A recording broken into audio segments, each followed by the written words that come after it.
When we look at the Franciscan presence in Singapore, I think we are more familiar with the more recent and more current history of the Friars. But then if we want to ask how did the Friars arrive in Singapore, I think we need to go back to history a bit and to a very prominent person in history. And as part of the Singapore presence, actually the Franciscans were really blessed to have the vision of the Franciscan presence in Singapore coming from Blessed Allegra. So as we know in history, in the church, Blessed Gabriele Allegra, he's known for the translation of the Bible from Hebrew and Greek original language into Mandarin, into Chinese. Yeah? So he's known in the church for that. What is lesser known about him is in his whole life, he has always been for China. That's why he felt a need to translate the Word of God for the Chinese people.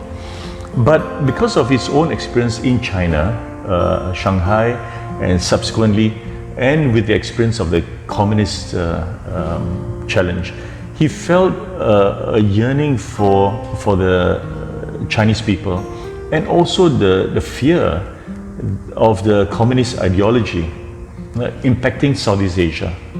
So in 1954, he wrote a paper, a memorandum to the Vatican, to the department called Propaganda Fide, which is now called the Congregation for the Evangelization of Peoples. Now, in this paper which he wrote to them and also to the order, to our general, he proposed a memorandum on how to continue ministry to the Chinese people, but more importantly, in preventing the spread or the threat of the communist ideology, specifically in Southeast Asia. Then when he thought about it, he proposed that Singapore be the place where this sociological institute were to be founded. Yeah? And you have professional professors, friars, who were trained in the social teachings of the church, and to translate it from the Latin or Italian or European language into Mandarin, and then they use that using the same similar communist methodology of the leaflets, yeah, and to circulate it, yeah, and to counteract what was then in Singapore perceived as this target by the Communist Party to infiltrate into the Singapore society. So that went on, and his idea was accepted. So he came in 1954, he proposed that project. And in 55, he came through Singapore. He met with Bishop Osomendi, Archbishop of Singapore, and Bishop Carlo van Melkebeek. He was the Bishop of Ningxia, who was expelled from China, but also the Vatican had appointed him as head of the overseas Chinese in Southeast Asia, pastoral care of that. So he spoke to these two bishops, and they agreed that his project would take root in Singapore. So that was accepted by the two bishops, and then they agreed.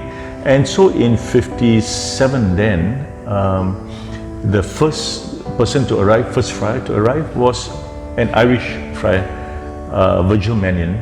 He came here, he stayed at St. Joseph's Church at Bukit Timah, and there he began to look for a piece of land, and he found this plot of land on a hill, and it belonged to a rubber planter. So he bought 4 acres of it. The reason why he chose this place again was strategic, because from here it's not far from the Nanyang University, Nanta. Then they had identified that Nanta was a very rough ground of where the communists were beginning to take hold. The communist ideology was beginning to have a sort of a support among the student population. and historically we knew that was the case. So what they did was then in 57 they identified and bought this piece of land, and in 58 was where the foundation stone was laid. Yeah? So that is the beginning of our history here. Through the vision of Allegra, for the purpose of continuing the Chinese mission, though now not being able to be in China, the second best was to support the Chinese communities in Southeast Asia, but also to prevent the communist ideology from taking root among the Chinese population of Southeast Asia. And historically, we know that the communists in China were agitating a lot of countries in Southeast Asia, the governments, and through the Chinese population. So he knew that that was their strategy, and so he wanted to counteract it. So it was a major undertaking, and I think we have not told this story often enough or known enough that the vision of this man led to the foundation of the Franciscan presence in Singapore. It was, it was addressed a continental issue, the threat of communism in Southeast Asia.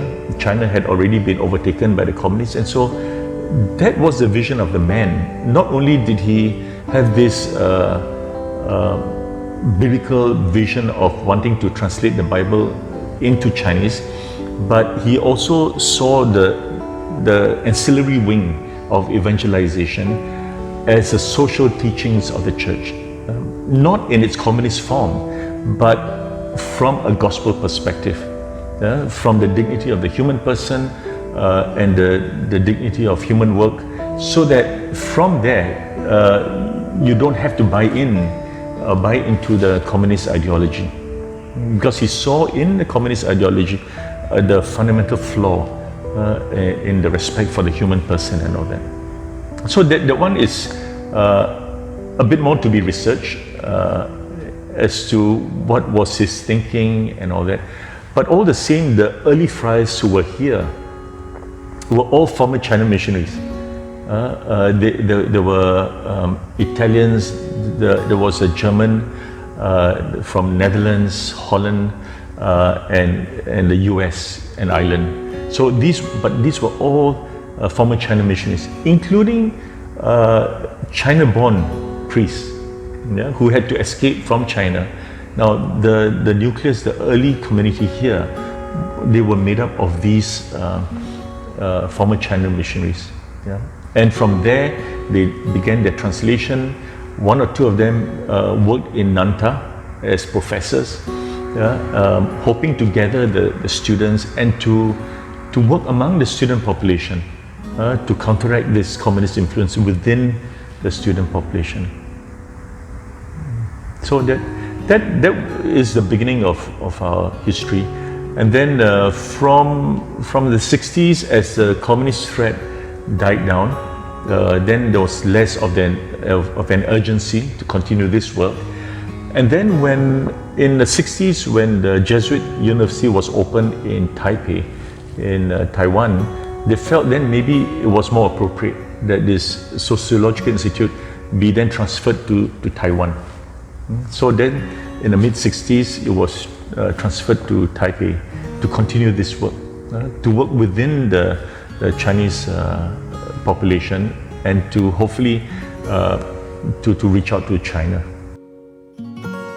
And then within the next few years, from the 60s to the 70s, this became very much more a retreat center.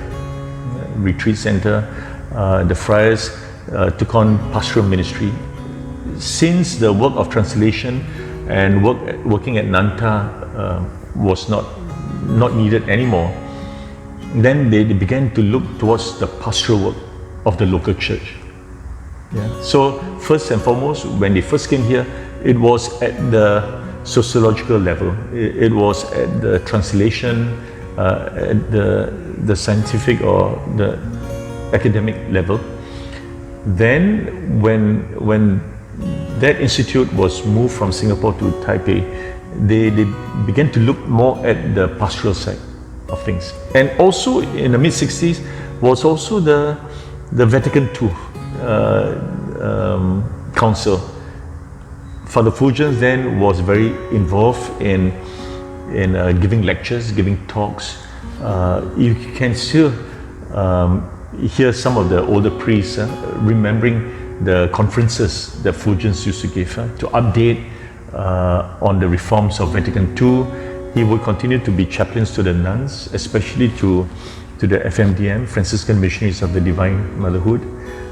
He would go to the hospital, give them pastoral care, but also to update them on the updating and the reform of religious life, things like that. And then subsequently, as up to now, Singapore was under the jurisdiction of Rome, the headquarters in Rome, the Franciscan Curia. So this was seen as a project, and at the time under Constantine Koza, they were keen to let go of Singapore, to transfer it to an Asian entity, to continue as a normal mission ministry, like a mission place. So they looked around Asia and they couldn't find any province eager or ready to take it on, because a lot of Asian provinces were still beginning to find their feet. India was still very much under the Dutch, and then they were like just becoming a new province. Jakarta under the Dutch. So a lot of Asian provinces were still beginning to find their feet, to become independent provinces. So there were none. There was none that could take us on.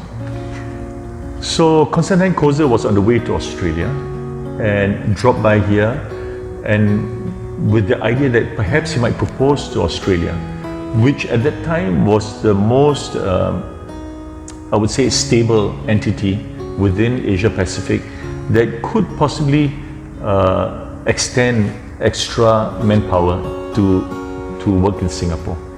So Koza went down to Australia and spoke to Ambrose Ryan, who was provincial then.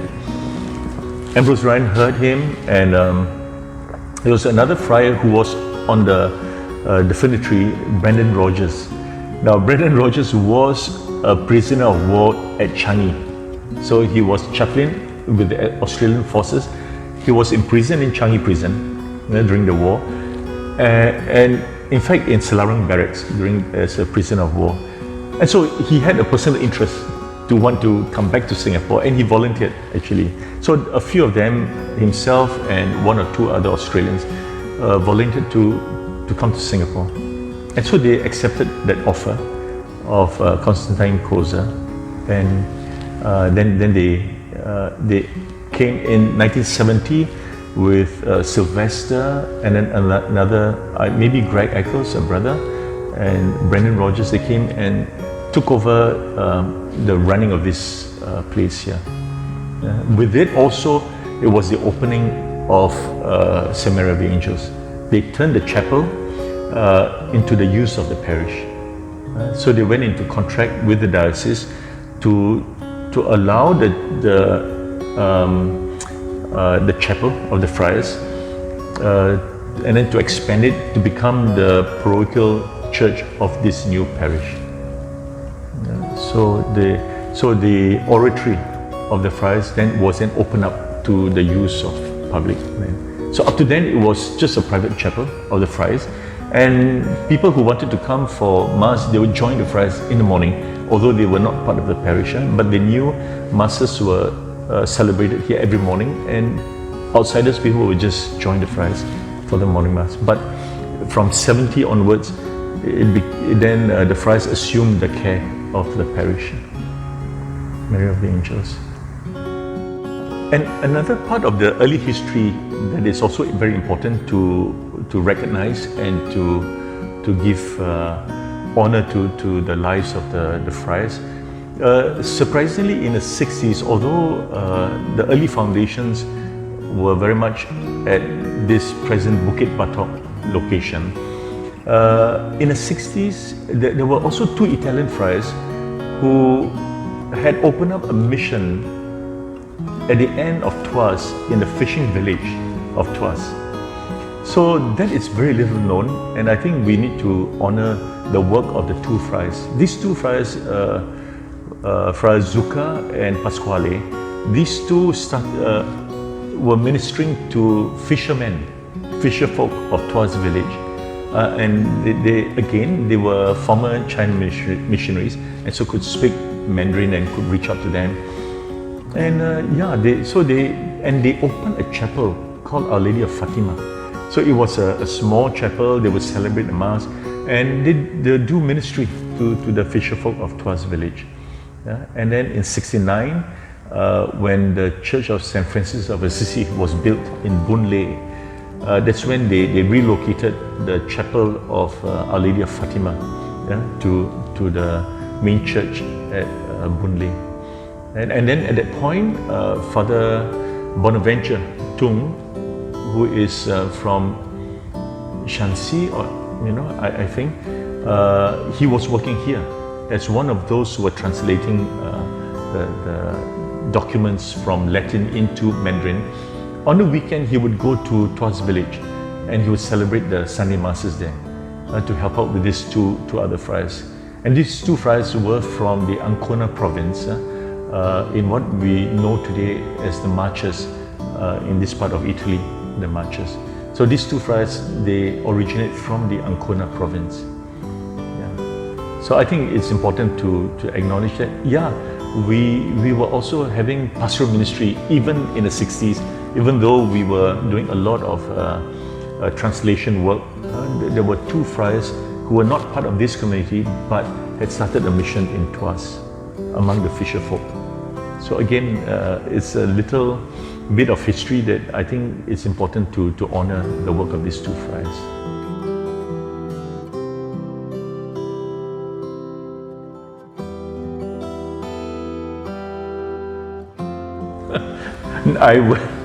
I wouldn't say the founding, no.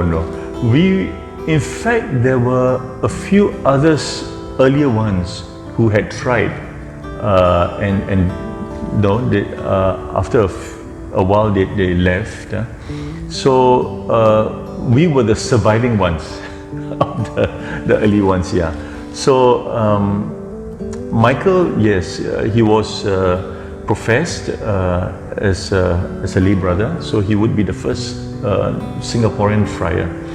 And in 1990 I got ordained. So up to that point there wasn't a Singaporean who was ordained a Franciscan priest then. With that status it comes with a lot of suffering also, a lot of anxiety, a lot of unknown. As the history unfolded, being the pioneer group, there were many twists and turns, and so we have had to cope with a lot, because you couldn't expect that provinces knew what to do with us or where the future was going to be. As much as Rome wanted to let go of Singapore, at one point Australia also wanted to let go of Singapore. So in the pioneer group, you had to decide to be very clear that when we wanted to be Franciscans, that we wanted to be Franciscans for this part of Asia, not just for Singapore, because I strongly believe, and Michael myself, that there is a strong future for a Franciscan presence in the Malaysia-Singapore region. Up to our time, there were tentative ones coming in, and there were a few Malaysians actually. One went through to ordination, but eventually left also. So we were not the first. We were up to now the first to be surviving. So in that sense, yes, there's always the pioneer group. There's always a price to be paid, and you have to be prepared to pay for this uncertainty, because let alone not knowing about your own future as a religious or a priest, then you have to worry about the future of the Franciscan presence. What if this whole thing collapses? Which entity do I join? Do I head off to America? Do I head off to Australia? But then at the same time, how do you hold on to the belief that the Franciscan message needs to be incarnated within the Malaysia-Singapore context and got potential? How do you believe that that there will be a day when the locals will be forthcoming? So in the early days, a bit challenging.